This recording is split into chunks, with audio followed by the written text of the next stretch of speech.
Hello, this is Artsy Wisdom. My name is Diane. Thank you for coming by. It's kind of late. It's Thursday night, and there's an Oilers game on downstairs. I think it's in the third period against the Dallas Stars, first game. So if you hear yelling from far away, that's my husband cheering on his team. It's very exciting here.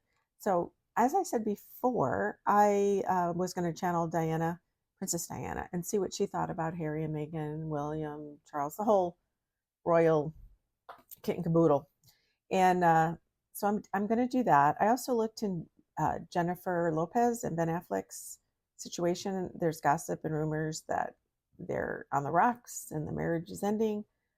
I don't know why I find that interesting. So I looked into that. And I'm going to pull some cards on Alec Baldwin's case. They put forth a motion in a hearing to have the case dismissed, claiming the prosecution did all these unjustifiable actions towards him in this case. So I'm going to pull some cards on that. And then I'm also going to tell you at the end of the video what my t-shirt meant. I had one person get kind of close, not quite, but I'll tell you what it is at the end. So, all right, let's get started. So when I meditated on Diana and I wanted to get in her energy, really from her perspective to see what she thought about her children. Diana and I would be probably about the same age.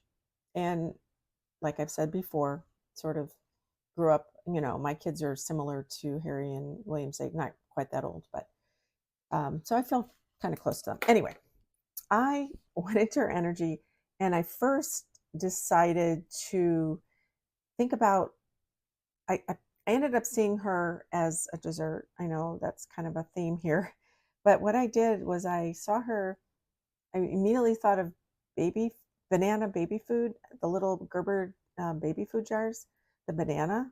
I wanted to eat that I felt like that might be something she would enjoy. I know that sounds weird. But then I saw her as a creme brulee, and then that banana came back like a banana sauce and a really good quality, like custard or cream sauce that went alongside the bananas, kind of like a bananas Foster, which I know that makes no sense. So maybe there's a creme brulee that has a banana sauce. That's the feeling I got. High end, delicious, luscious, rich, but not crazy. And I felt like that was her, and I feel like she would enjoy that. So when I'm looking at it, when I get into her energy, and it's funny, I wanted to hear her talk. I said, can I ask you questions? And she did this. No, she didn't want me to talk to her. So I got into her energy and like looked from her viewpoint, and I see Harry and I see him holding his children, and she's very proud of how he holds his children or how he loves his children. And the big feeling I got was that she's proud of him for protecting them. And she said, because he's doing it unlike Charles, who didn't protect her. And Harry has learned, and I think she takes a little bit of the credit for that, for his ability to protect his children and put them first. She felt like Charles didn't put her first. I know he wasn't her child, Diana, but she was much younger, and she was kind of a innocent person. Eventually, she learned the game and played it a little bit, and so I think she's really proud of him, and I felt that pride in how he's protecting his children, how he loves his children. I saw that it's okay. She said it's okay if he's avoiding the palace, the royal family. And she says for now, that's okay, because I got the feeling that, like she wanted to do. She wanted to be her own person, do her own thing within the monarchy, but it was just so difficult and they pushed back hard and it made her crazy. So she's kind of encouraging or okay and fine with Harry. And I don't know why I see Henry. Henry came up, and I know his name is Harry, but I don't know why Henry came up. And she said, it's okay if he isn't part of that because it isn't healthy for him. She's also, I'm looking at my notes because, of course, I have to have notes. She said Charles and him are entrenched, or Charles is really entrenched. The whole family is. So if Harry breaks free of that, it's really healthy for him. And it was almost like he's made from a different model or a different form that, his DNA is different. And I think she took pride that maybe it's from her side of the family that he's kind of rebellious like that. I think she was really proud of that. Yeah. So she says she thinks she's mad at Camilla. I could feel the anger welling up at Camilla because, Camilla. And I think she felt like, fine, let him be mad at her. That's fine. Let him blame her. It's fine. So she's on his side about that. She doesn't have any problems with that. She watches their kids. She watches Archie and Littlebit, and she watches all William and Kate's children, George, Charlotte, and Louis. But what I felt was she was really close to the girls. Like she I saw her singing to Lilibet, and I see her caressing Charlotte's hair. So I feel like because they're girls and she didn't have any, I almost got the feeling that was part of that feeling was she is enjoying the girls and she feels very close to them. She's around them. They see them, especially I think Lilibet has seen her. She probably doesn't know how to verbalize it. Well, she's probably like 2 now or 3 or something, but I think she's seen Diana. And I think Diana has sung to her. That's the feeling I got. And she isn't as close to Charlotte, I don't think, because I think she thinks Harry's children need her more or Lilibet needs her more. So all of a sudden I saw Philip here, Prince Philip, and Harry's a baby and he's annoyed with him. I know when people are, when we pass on, we go to the heavenly realms, we leave the earth. Usually we leave our ego behind. We don't take it with us. We are spiritual beings. We're a part of our soul. We're a fraction of light, all connected on the God level, part of love. So I don't know if this is just symbolic of him, but I felt this anger. Philip's like, what? All like, he's being a big baby, Harry. He's describing Harry. And he wants him to be more like stand up for himself, but also be a man and be part of the family. That's what I think he said. And then I said, well, what's going to happen in the future with Harry and I'm getting in Megan in a second, but Harry and the family is what I was thinking. And I see timelines sometimes, which is a long line. So here we are. And then I think time is weird. It might be a year, it might be other times, but I saw a big castle door, like a heavy wooden ancient door. And it was right in that line. And the door was closed, but I don't know if that might signify okay, this is when you're going to lose your title, or this is when we're done kind of thing. I don't think, because they're a family. Families are never done with each other, even if they don't see each other, they're never done. But I get that in a year's time, I think there's going to be some significant event or close to I can't, time is funny, that in regards to the royal family and Harry's relationship with them. And I tried to feel if he's going to return or if they're closing it off. And I felt like, it didn't feel like they were closing him off, but the visual was it's a wall of a door. So, but it is a door. It is a door. So there's some event that's going to happen where maybe they're going to have an ultimatum or they're going to have a decision, something like that. I know that's kind of vague, but that's probably like in a year-ish. I don't know. It's hard to say. We're all, what do you call it? Good or free will. Free will changes everything. Miracles happen any moment, within any second, fraction of a second, because that's how the universe works. It's not, we're not on a regular timeline. It's, we as humans live in this construct of time because our planets circle around the sun. But in spiritual world, it's where miracles happen and anything can change in any given moment. So, but then all of a sudden I'm forward and I see him as having gray, like curly-ish hair, not curly, but you know how his hair is a little frizzy. And I saw him gray and much older. And of course the top is gone, that one that he kind of keeps trying to cover. And he does something important. There is something that when he's gray and older, I'm maybe 50-ish. Yeah, I don't know. And I see him, and I felt really excited about this because it's almost like, I have a hard time explaining this. It's almost like he's crammed so many things into this life in, for his soul's evolving or his karma evolving, that he's learning so much in this life. And by the time he gets to be that age, wherever it is, when he's gray, he's going to do something really big that is positive for not just England, or the UK, but the world. It's something beyond him. And I think he's going to get out of his ego at that point. And he's going to, and I thought about the Invictus Games and military, excuse me, something about emotional or mental health, but not like he's doing it now.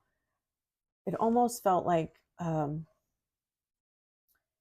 a spiritual, I don't want to say guru, but somebody on a spiritual plane doing something. It was that level. It was a heightened level of, it was a level of enlightenment that was really positive, and he does something really important.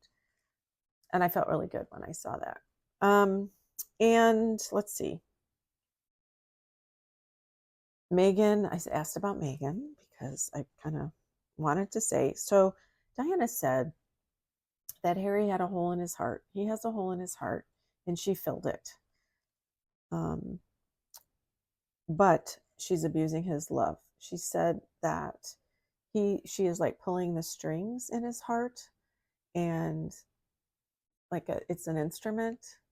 And the feeling I get was it was somebody who helped him. Like, she didn't go, she's a horrible person.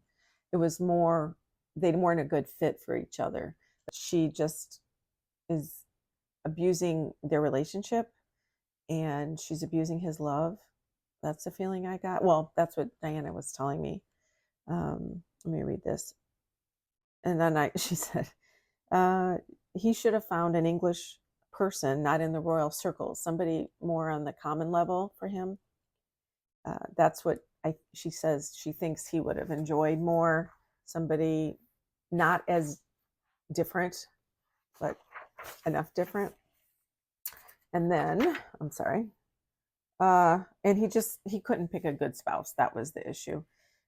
It was difficult. It's a difficult life for him, but in the realm of souls, expansions, soul evolvement, difficult lives is when you learn so much. We learn by failing. We learn by having hard times. So that's kind of what she gave me, that image where, yes, it's hard for him, but he's growing so much. Like when I think about William, he's not growing. Maybe he is to some degree, but I think Harry is doing a much more of a growth. It's also making a lot of more noise than William is. So that's it. Okay. So I got in this mind. So I thought of Megan.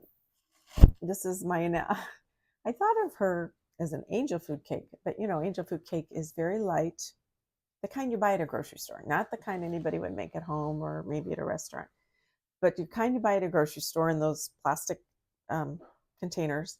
And it's kind of dry, and it's just air, and not very sweet, and it's not moist. It's very, just dry.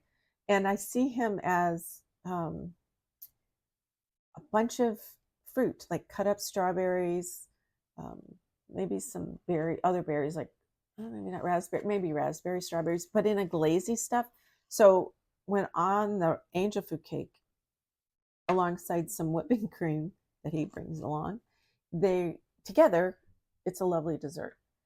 Her by herself, no, it's okay. It's not anything high class. It's not anything anybody goes, oh, I need some angel food cake. I'm dying for it. No, he adds his strawberry mix with the, the glaze and the syrup and the cream, and it makes a lovely dessert. So he brought that to her. She was the base, but he brought all this other stuff, much more rich flavors to her. Let's see. I did see that they'll live eventually. They're going to live separate lives. This isn't Diana telling them this. I just saw this. They're going to live separate lives, but not be divorced per se. If they do get divorced, it'll be way down the road that I saw. Unless, I've said this before, unless she meets a rich guy. If she meets a rich guy, she's all in. Then she's going to cut Harry loose. And I don't necessarily see that, but so I did see this too. If she's Diane, when I was thinking about the angel food cake and everything, she's like, well, if he had somebody like cheesecake, rich, dense, beautiful, luscious cheesecake, that's good on its own, plain, not like angel food cake. That would have been a beautiful mix, strawberries, berries on the cheesecake. So I found that interesting. She sort of compared those two. And then I asked her about Will and Kate, and she said Kate could be rigid. At this point in their lives, I got the impression she looked at them and she said, Kate and William are sort of rigid, and they're living this life kind of like not robotically, but, because by service, but also doing things to conform. That's the feeling I got. She's loves her grandchildren. She loves them. But she also reminded me back when William and Kate were younger, they had a fun love. It was enjoyable and relaxed. And as time has passed, as one does, as you get more rigid and more tense, but them being in the position they're in, it's hard. She's concerned about that feeling of lack of enjoyment, on relaxation. Yeah, she said she's sad about that because she wants him to be happy, and he's sort of, falling into line, and that's his deal, and she feels not so much that he's doing that, but just that he has to do that, and he's kind of lost his spark in a way, William has. And plus Kate's being sick, and there's kind of that kind of thing. And I think I told you about Charlotte and Lilibet. Yeah. That was it about Diana. So then I looked into Ben and J-Lo, and I did see them having, she's very high maintenance. I mean, you don't have to be psychic to know that. She's very high maintenance. And I saw her as a tall, like sparkle cake, a cake with sparklers coming out of it. You'd see that in maybe a wedding or a party or something. And it's more about the sparkle than it is about the taste of the cake. That's the feeling I got. Although I'm not saying she's not,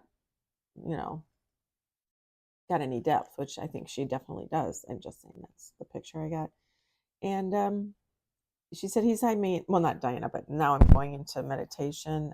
She's fun and electric. It says Jen was closest to his energy.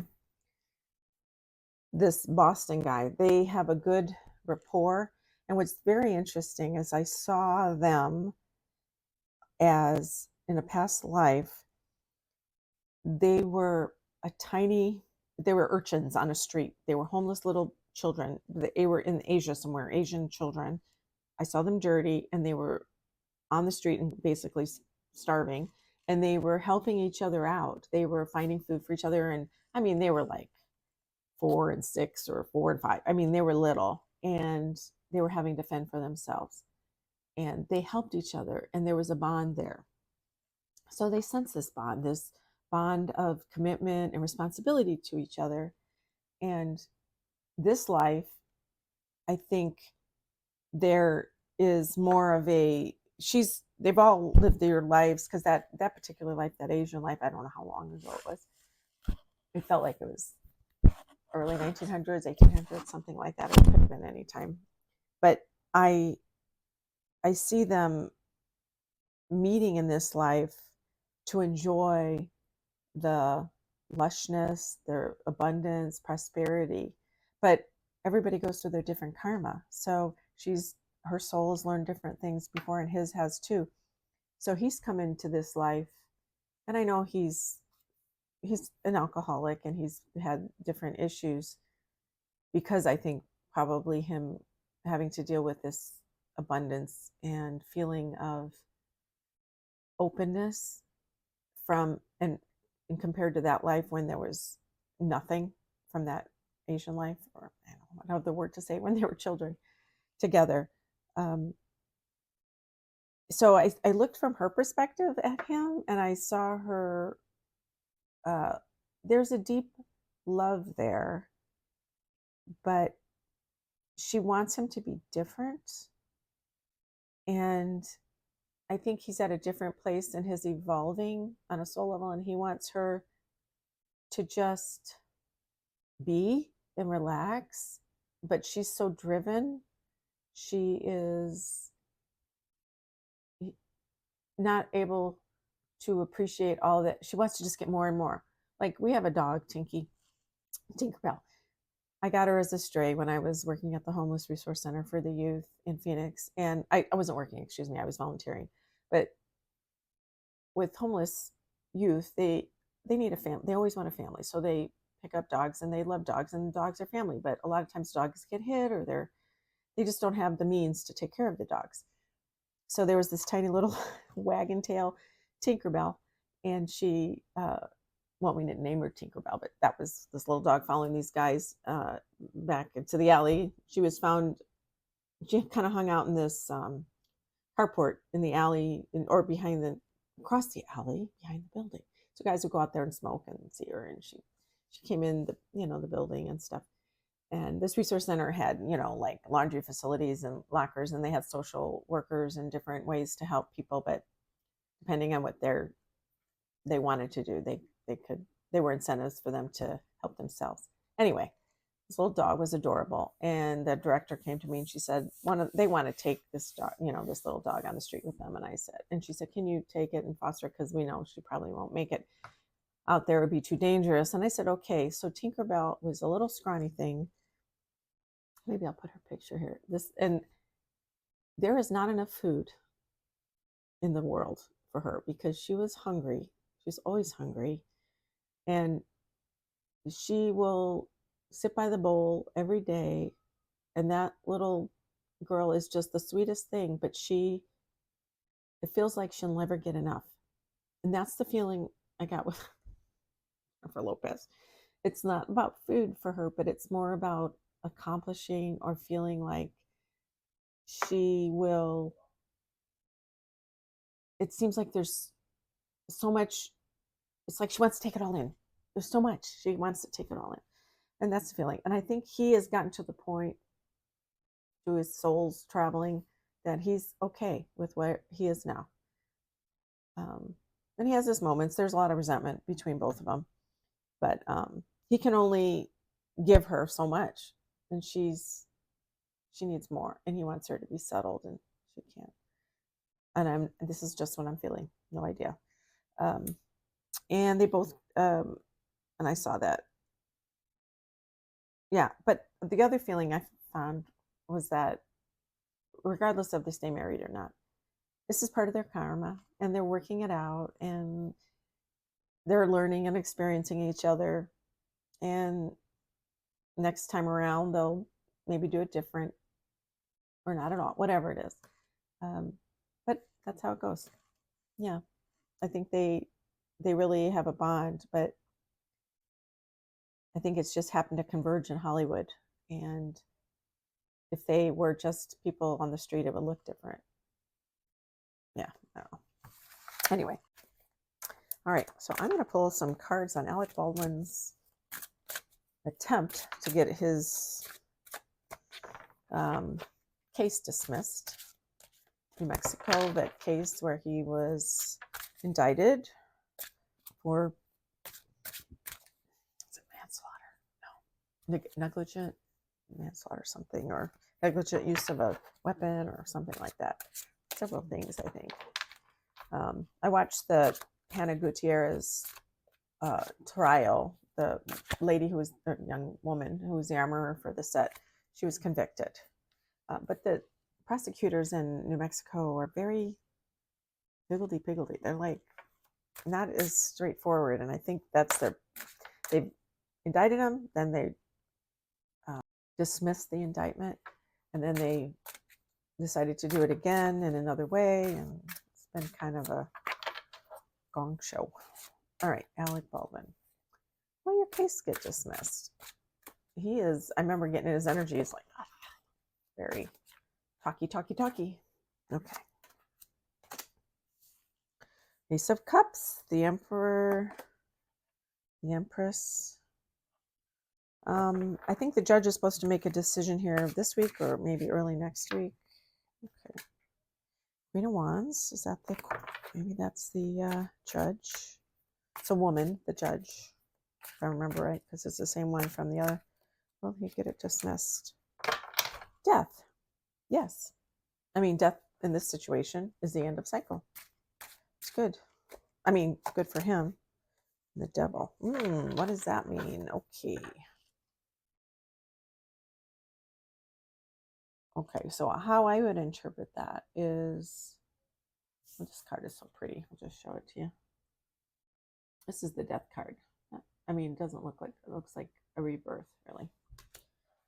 So the Devil tells me there's some other thing happening where behind the scenes that the judge may end it, dismiss this case, but there's some other secretive things happening, justice. So that's what the feeling I got was the prosecution they may dismiss this now, but they're going to bring forth other charges or change it somehow or manipulate the indictment, or not manipulate, that's not the right word, but some sort of legal verbiage in the indictment to make it proper, and they're going to bring it back. Yeah, I think that's going to be the thing. Yeah, he's not going to be happy. The Fool, King of Cups. Yeah, I think that's the feeling I got. Ends, yes, but then they're going to come back and do something else. Or the judge is going to say, well, you can end this now, or not end it, but you can adjust it and bring it back to me for another hearing or something like that. We're definitely going to dismiss it, I think. I think that's my feeling, or that's what the card said. All right, so those of you who did guess or thought about it, or that my T-shirt, the last video, I'm going to put this, I'm going to show the T-shirt and the video from Star Wars. It's from the original Star Wars. And I'm going to show you that scene. And then the picture is from Rene Magritte. He was a surrealist artist, turn of the 20th century. It's a very famous painting. It's kind of a play on words, ce n'est pas une pipe, which is a picture of a pipe. And he was playing with the words because technically it isn't a pipe. It's a picture of a pipe. And he did all kinds of interesting words. And the surrealists were really kind of, and Dadas, they're a very interesting group of artists at the time. I'll post that picture too. He did all these interesting, people think back then they probably thought he was crazy, but very interesting. But that T-shirt, how many like I said, that converges two worlds together, Star Wars world and the art world. So, okay, so that's it. I love your comments. Thank you for coming by. Thank you for sharing. Thank you for comment or for liking. And I will see you soon. Take care.